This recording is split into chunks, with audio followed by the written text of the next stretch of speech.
Mortgage rates are bound for 8%. We're going to talk about that next.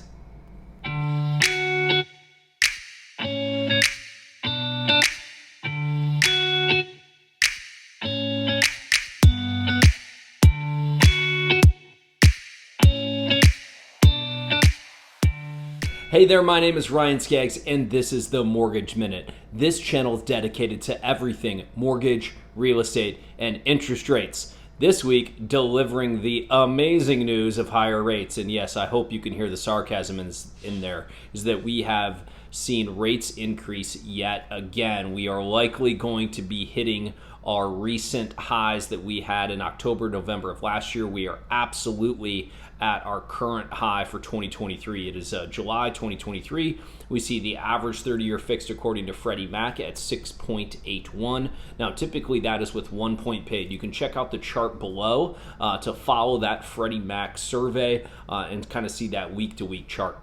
Now, while you're down there, I'd be forever grateful. Hit that like button, hit that subscribe, and click that bell icon to be notified as I'm putting out weekly videos on the channel. Now, as I started my opening is, rates bound for 8%, and I'll actually bring up on the screen here, and I'll show you, this is just essentially what the search engine says when you say mortgage rates today. So it is showing you we're already at that point for mid to lower credit score borrowers. So are we going to stay there? Where are we going? How did we get here? All great questions, right? So I'd love to hear from you below. Where do you think rates are going? Do you think we're going to be well above 8 here soon? Because that's obviously been the trend.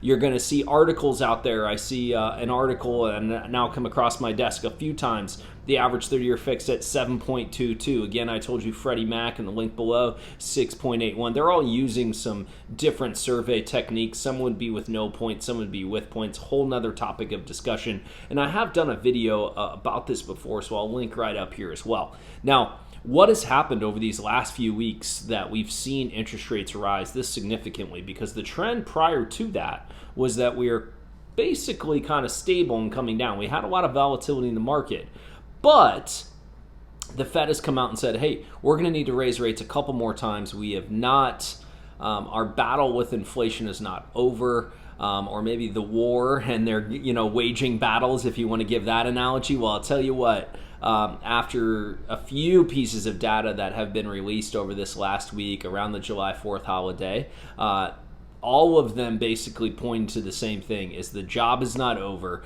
The Fed is just pounding their chest saying, oh my gosh, we are going to raise rates and we're going to get a handle on this. It might be to the detriment of the real estate market, to be honest. But if I'm a real estate agent out there, I would be telling my clients the following. I would be looking at them in the eye and saying, hey, look at the monthly payment. You're going to be able to refinance in a year to 2 years. You're going to be able to get a lower payment. Is this good value for what you're getting now? Everything costs more. So, based upon what you get for X amount of dollars per month, is that give you good value in your opinion, right? So if you look at homes appreciating over time, we consistently see single-digit appreciation at minimum when we see these sorts of markets and potential recessions.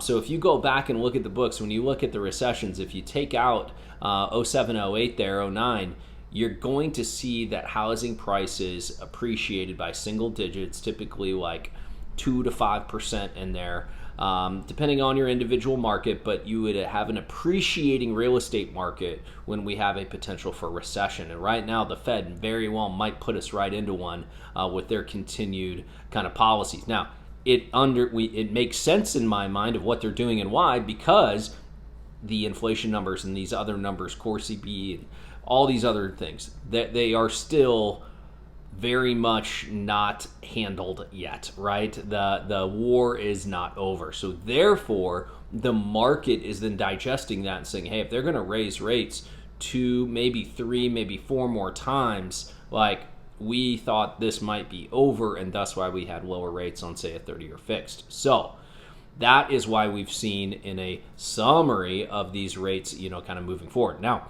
what is my opinion in terms of where we're going to see rates here in third quarter and fourth quarter? I think we're going to stay at this high point or around this high point for the next quarter. I don't really see any reprieve or anything that's going to change the mind of the market, even if we start to get a better handle on inflation. They've already seen that. The market's already seen those numbers where, hey, I think we got a good handle, but we're just not there yet. I think it's going to be towards the end of the year where we start to come off of these potential highs, and then next year where we're going to likely see a nice reprieve for rates and be able to see something in 5s and 6s, right? So instead of these 7s across the board. So let me know what your thoughts are. I'd love to see your comments below. Thank you so much for tuning in. Stay safe, and we'll see each other again very, very soon.